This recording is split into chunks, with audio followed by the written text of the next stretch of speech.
Catonsville. The panel here will say afterwards, and then we will have the award ceremony. So, Dr. King, thank you very much. And I actually think we need to thank Jahari. She actually was the one at the last minute.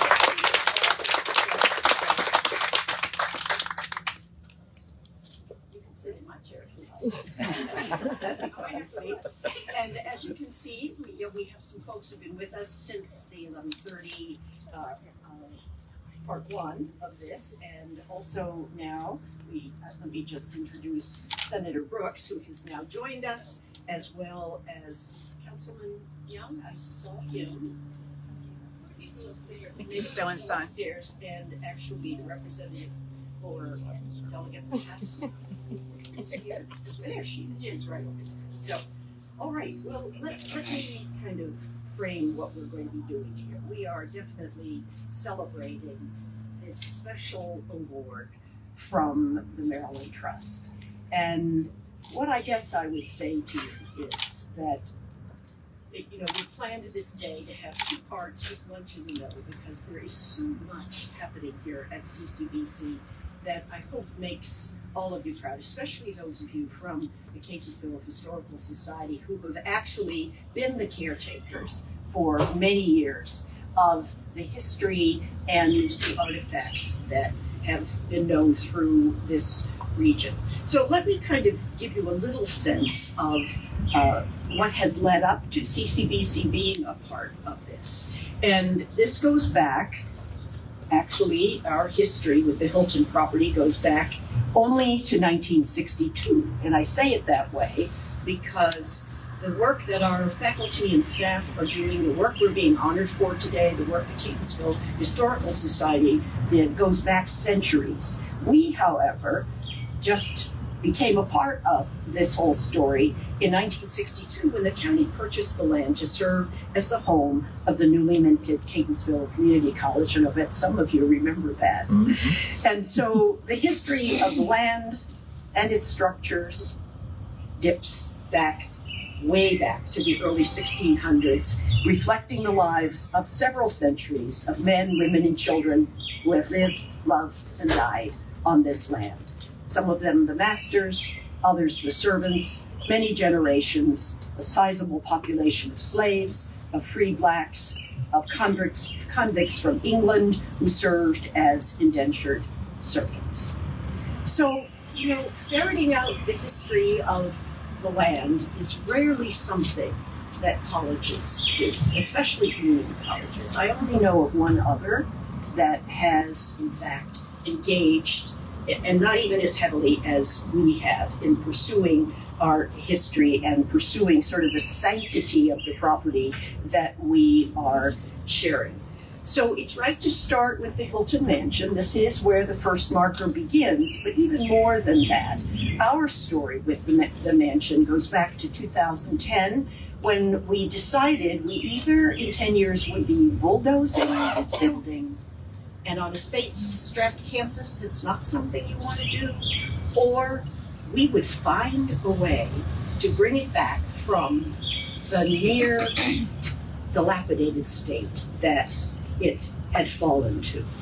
And those of us who are historians, and we have a number of them, you're going to hear from one of our best historians in this presentation shortly, but that's where our souls are.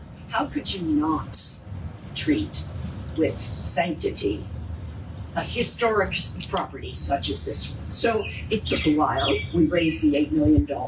We got our vice president engaged in helping us figure out how we could turn a building that we were going to bulldoze down up into what you see now.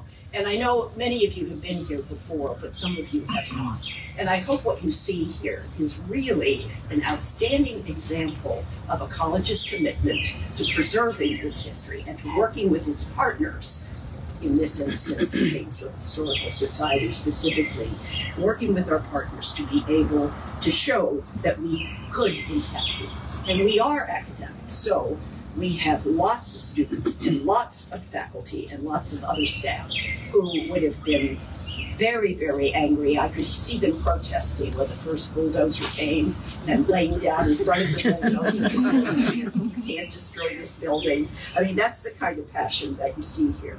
But we are receiving this award for the Historic Marker program, and that consists of 10 interpretive signs that are installed all around the Catonsville campus.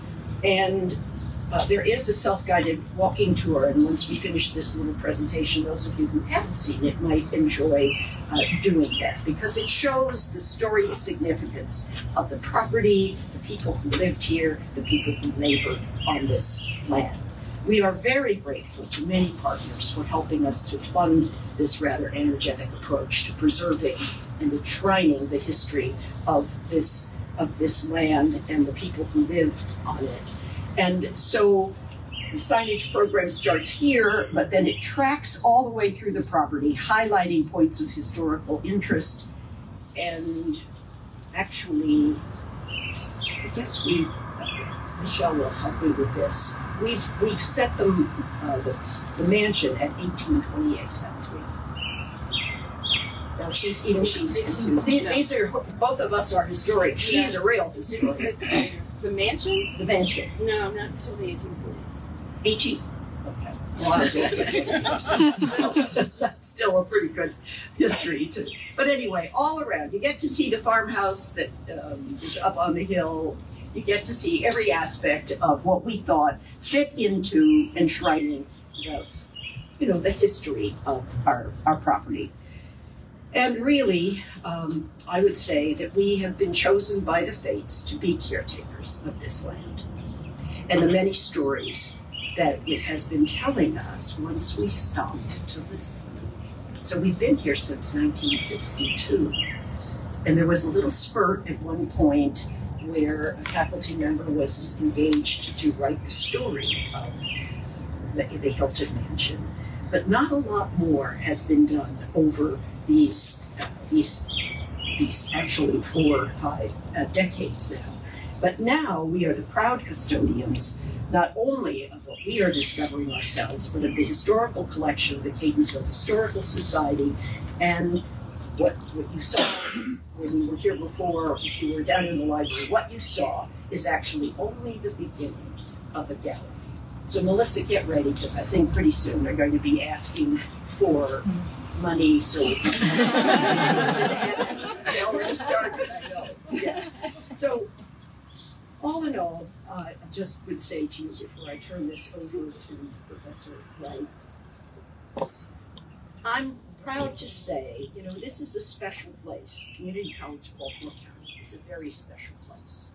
And in point of fact, we made a commitment when everybody was suffering through the pandemic. We made a commitment to come out of that pandemic with vision and strength. And I will tell you this, and some of you know it and some of you don't, but anybody who works here has to listen to me say it all the time. We were the only college in this whole state that stayed open during the pandemic. But it took us a while to really come together and begin to do what we have set for our goals for this year, reframing the conversation, who's the college we're going to be as we go forward, investing in our future. We have funds to be able to do that, and leading with equity. So it's the third part that I bring into play here, that although we have no history as an institution of enslavement, I mean, we couldn't possibly, we were founded in 1957. Although that is the case, our college is proud to share the talent and creative energy of faculty and staff to examine the crucial role that enslaved individuals played in developing the land that is now the home of CCBC, Catonsville. We will learn a lot more about this from Professor Wright, but I'll just summarize to say from the 1600s through the early 1900s, this site was a hub for tobacco and dairy farming, ironworks, and other early industries such as horse breeding, dairy farming, and all of this much heavily dependent upon the labor of enslaved people. So the rich diversity of what has happened here is what we hoped to celebrate in our marker series. And what we're really celebrating, I think, in doing what we're doing and kind of being really proud of that work. What we're really celebrating is the lives of all the people, all the generations who lived here, who worked here, who died here. And that's what we're honoring, the ancestry of the land, the people who passed it on to us. I would not go so far as to say George Washington slept here, although I did hear that might just be true. And so that's right. You didn't hear what I just said. But I did hear that when I first came here.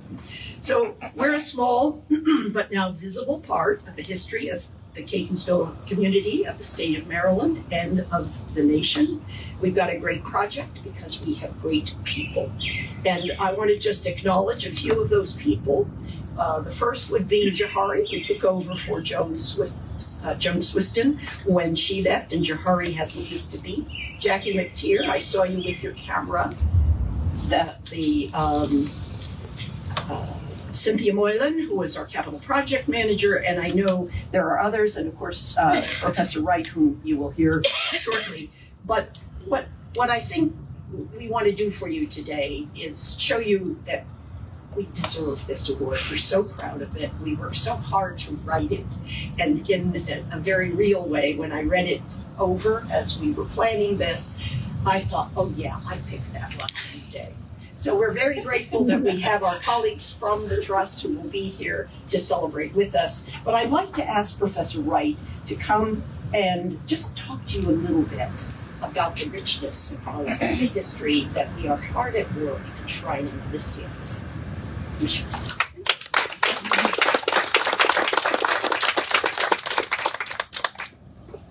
Good afternoon, everyone. How are y'all doing? Yes. That's great. I want to start out with acknowledgement. I want to acknowledge, I'm not going to do the whole CCBC land acknowledgement, but to acknowledge the Indigenous presence before anyone else arrived here and acknowledge that this is the land upon which we stand. The second person I really want to acknowledge, three things I want to acknowledge. I want to acknowledge Mark McCullough. Mark was the one who actually called and asked me to do research on when the mansion was being rehabbed and everything. He said, we really want to get some more history of a different perspective. And he came to me because I had worked with him on some other history projects previously. And so I want to just bring his name into the place, even though he is not with us anymore. He is an important part of this whole journey, and it's important. But I also wanted to thank Jackie McTeer. You were all night. I didn't see you over there, Jackie. She was my partner in crime when we were working on this a couple years ago, and she's just as responsible for these signs as anyone else is. So thank you, Jackie. I can't wait to just come give you a hug and say hi. It's been a minute since we've seen each other. So I'm glad to see you here. But anyone who knows me knows I really don't prepare a lot of things. I just sort of talk. And so there's a couple of things I did want to talk about. I just want to talk about first the importance of place and why place matters, and that we all need to learn to be more cognizant of place, no matter where we go. And I often hear people say, oh, this is a historic place, that's a historic place, this is important historically. I don't think there's any piece of land or any location anywhere that's not important historically. There isn't. And I think part of the problem is we have been taught not to see it. It's not invisible, it's something that's here, it's something that we can look at. We can look at this building and see history. We can look at all of the stone structures throughout the campus and see the history, the Tudor house, the farmhouse, all of these things are here for us to see, but we need to know what we're looking at and how to see them. And I say that about any place that we go. Anywhere that we go, whether we're walking downtown or whether we're in another country or anything, I think it's important for us to remember that what the place is for us today was made possible by people that came before us. And once we remember that, you start to think about what were their lives like? What kind of experiences did they have? How did they make this possible? What did they do? For example, this mansion, first of all, this is the back. I don't know if a lot of you know, this is the back. The other side is the front.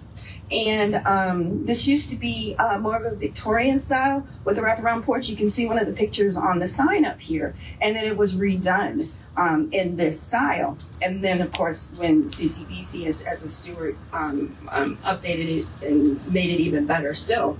But it's important to understand that that was the front. There were rumors, I don't know if anybody you heard that you could see the gold dome of Annapolis from the front porch if you were looking out over there. I don't know if you guys have heard that, but it's sort of a fascinating thing to think about that. When I do tours around campus, which I do probably about 2 or 3 times a week, I tell people that, and they're always shocked. You can see Annapolis? I said, well, not today, but it was something that was possible to see then. And this is why it's called Hilton. One thing a lot of people don't understand or realize was ever named Hilton. It was named Hilton because of the hill. So there was never a Hilton family that owned this property. So it's important to understand that. This is not the first residence. If you go to the old, the farmhouse on the hill, that is the oldest residence that exists on this property. It's a stone property. Obviously it's been reappointed, but it's still the original piece of property. And it was owned by the McCullough family, strangely enough. And if you've ever heard of McCullough versus Maryland, the Supreme Court case, it was that McCullough. And he lost the property as a result of the scandal that came with that Supreme Court case, because he was a little crooked. But he lived there with his wife, and they're, depending on the time, anywhere between 7 and 10 kids there. One interesting note, and I do believe I told you, Dr. Kurtnitis, about we had cadaver sniffing dogs here last spring. I suspected that there were some bodies around, and so we brought the dogs on campus. One site that I had hoped that there was something, there was nothing there. I really hoped that was maybe a grave site for the enslaved, but they didn't turn up anything. But right next to the stone house, they sniffed and they found, we think there's at least 2 or 3 bodies buried there. I believe that it might have been the children. That was common in the 19th century to bury your family very close to the house. It wouldn't have been an enslaved individual. They wouldn't have buried them that close to the house. But I'll tell you something kind of gross, but it's kind of interesting. I always tell this story now when I take the tour, is that we had 3 dogs that came and took the 3 dogs 3 different times to make sure they were hitting in the same space and it wasn't a fluke or whatever. And all 3 dogs did the same thing. They tried to climb the trees next to the farmhouse. They were trying to climb these trees, and I was like, wow, yeah, they're rambunctious. That's interesting. They want to climb these trees. What I found out was the body decomposition, which had been there, she thinks, for 200 years, which would fit with the McCullough family. That's what I think might be there. It had decomposed so much into the ground that the trees soaked up the juices. And it was in the tree, and the dogs could smell it all the way up the trees. Wow. And that's how they could tell how long it might have been there. So next time you go up there, this nice little Adirondack chair sitting up there. I always see people sitting up there, and I'm like, okay, you know, what might be there. But I just think it's a fascinating thing. The next thing we're going to do is that we were looking at, me and Nina Brown, anthropologist. We're going to try and get some ground penetrating radar to see what's going on. Obviously, it's illegal to dig that up and to do anything with it, but we want to know what's there. We want to know if there, how many there might be there. So that's something that's in the works for your future. There are a couple of other things I could say. I don't even know how long I've been talking, but tell me to shut up when it's time. But a couple of other things that I just want to say as well, as with regards to the buildings and the land. And I always tell my students to be cognizant when you're walking through this campus. Just think about, I mean, there's a parking lot here now, but this was a forest. When it was originally purchased by the Taylor family, this was a forest. And so somebody had to fell the trees. Somebody had to dig up all the rocks. I mean, these fieldstone buildings that were here for over 200 years, it came from somewhere. Someone is pulling these stones up. And I know I do my little bit of gardening in my backyard, and I know how hard it is to pull up tree roots and rocks and all of that stuff just on my little, backyard type of thing. But just think that someone had to do all of the things to make this what this is for us today. And to acknowledge that it's not something that you have to kind of walk through life and make it be a heavy burden to understand that history. I mean, it is a sad history. It's a brutal history, not only of the enslaved populations, but also of the indentured and the convict servants who were here, because they were both indentured as well as convict. And a lot of people don't realize that Maryland was the largest penal colony for England before they spread out into Australia and other places, that more were sent here. Some fascinating articles from that time period, from the 18th century, talking about we got to get rid of these convicts. They drink too much. They're carousing. They're, just the experience that they wanted to. And even when they ran away, there were runaway ads for them in the same way that there were for freedom seekers who were African American enslaved people. Same type of things, listing in detail the clothing that they were wearing. Because think about it, the clothing they were wearing was considered stolen. It's not their own clothing, their own shoes, their own anything. That's why when you hear people talk about freedom seekers, they talk about them stealing away. They were literally stealing themselves away, the property away from the owner.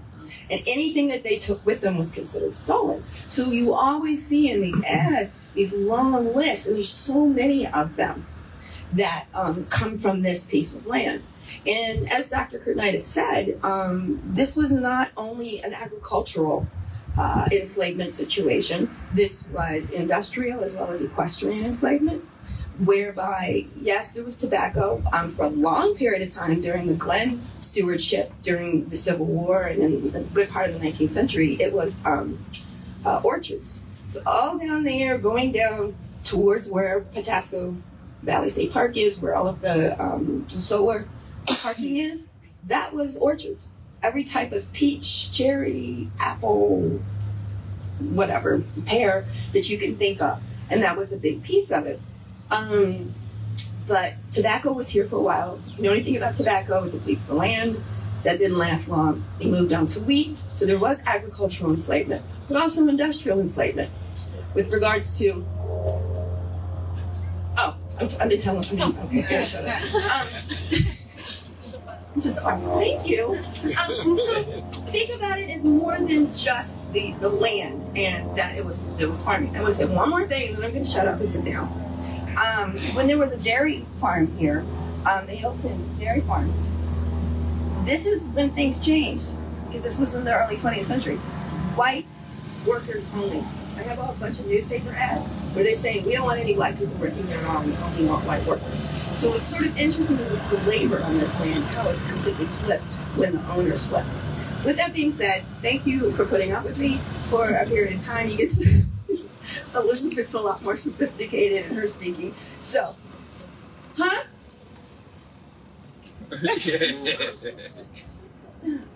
No, I think you should come up. Our wonderful librarian, Elizabeth Coughlin. Yes, thank you.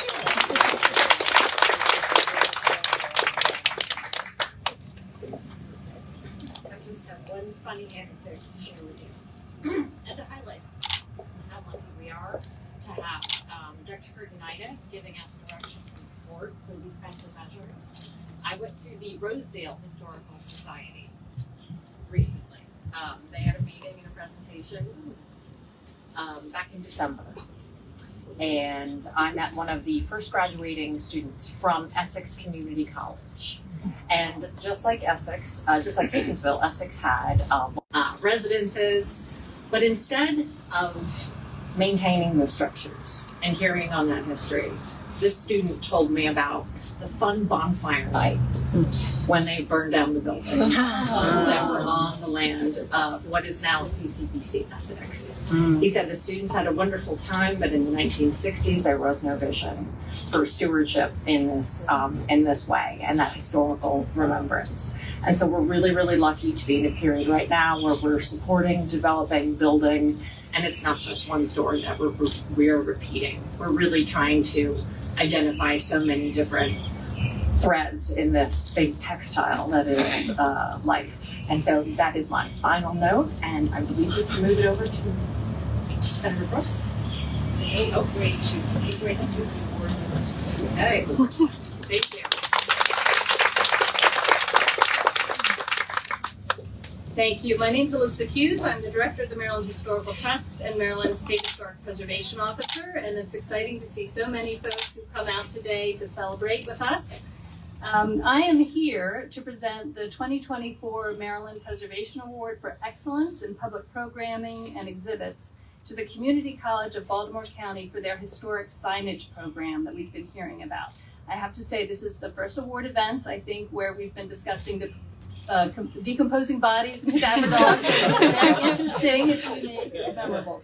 I want to say we're very excited to have Senator Benjamin Brooks, who's able to join us today, as well as Delegate Phillips and a representative from Delegate McCaskill's office. So thank you to our elected officials who are here and able to join us at this celebration.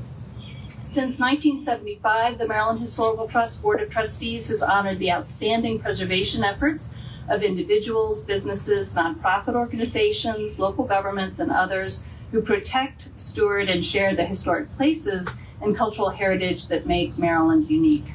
CCBC's Historic Signage Project is an outstanding example of how Maryland's diverse history can be told through the lens of everyday people often ignored by traditional historians.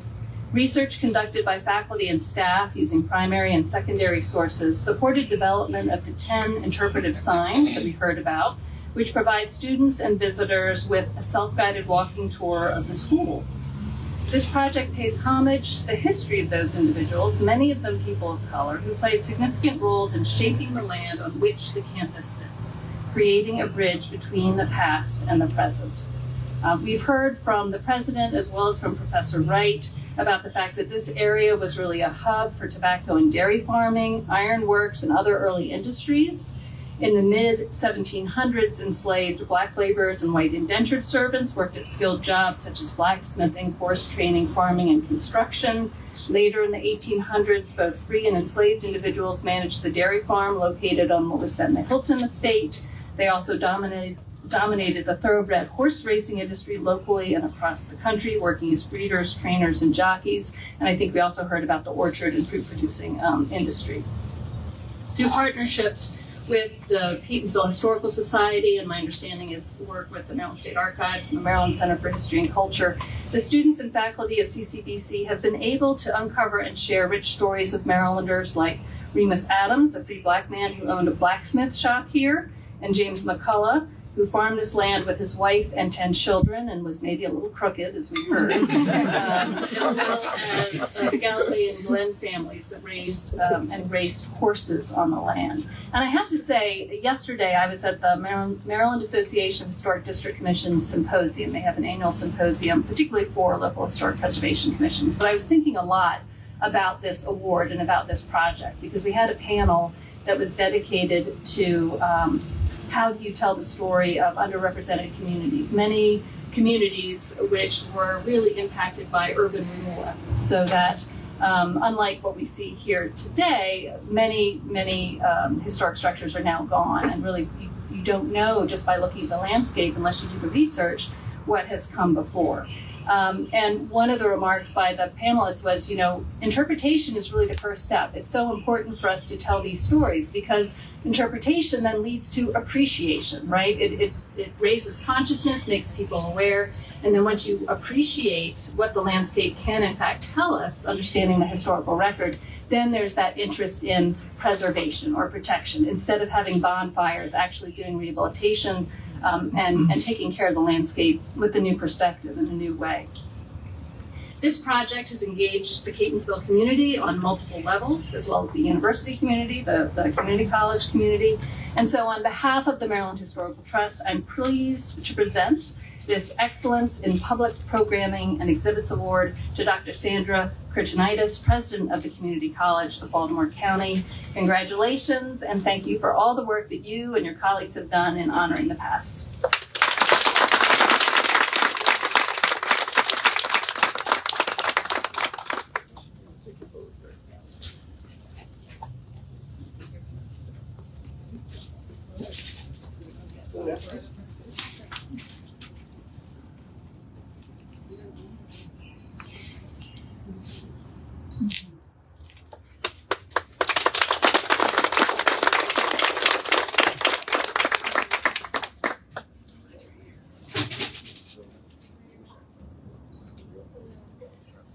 Good afternoon, everyone. Good afternoon. Hey, Doc, I need to bring my colleague up. Andrew Phillips. When I make a presentation, we have to do it for the General Assembly. So, okay. For the record, I'm Senator Ben Brooks, represent the 10th Legislative District here in Baltimore County. My colleague in Scott Phillips, he represents the 10th in the House. And you know, to add a punctuation on this glorious award that you've gotten, we have to complement that with an official citation.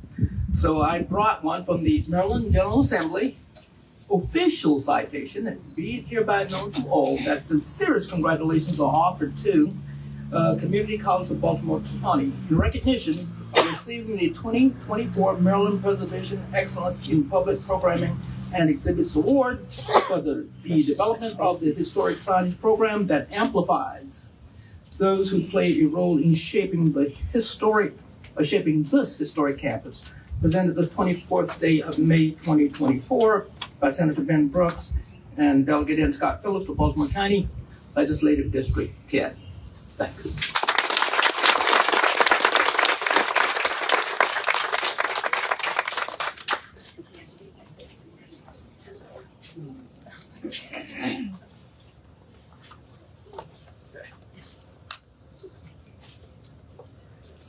One more.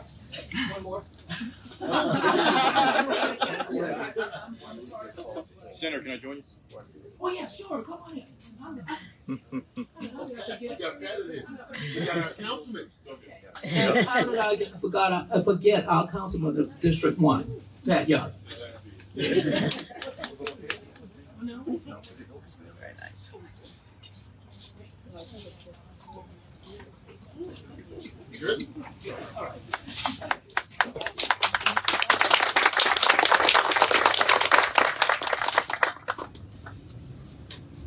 When the president offers you the mic, don't say no. I just wanted to say, one, happy to be here, happy to be invited.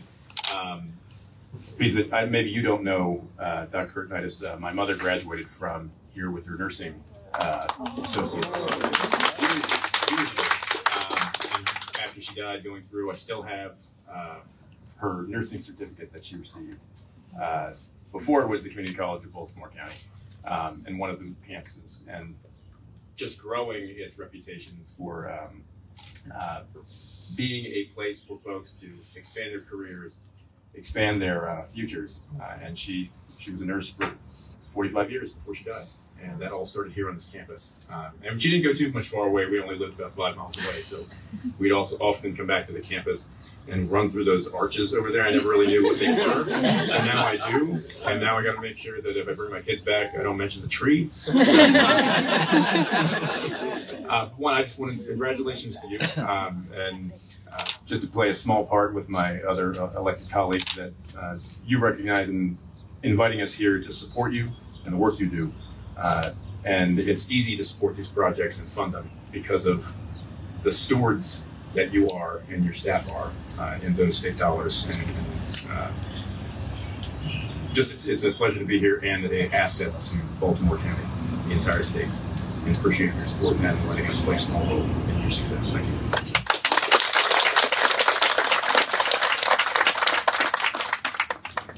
Well, we certainly want to thank all of you for being here and really for this is such a special award. Thank you, Dr. Hughes. I've already asked her for a copy of that wonderful thing that she read about us so we can get it framed. And thank you, Senator Brooks, for thinking about enshrining this with the petition. So before I let you go, I'm going to take a personal privilege to do one thing, because some of you have heard this story, but I just love to tell it. And it's about the answer to the question of whether the mansion is really They're groaning. So here's the way this goes. The new president comes to be the president of the community college of Baltimore County and is told that the second floor of this building should be the president's office.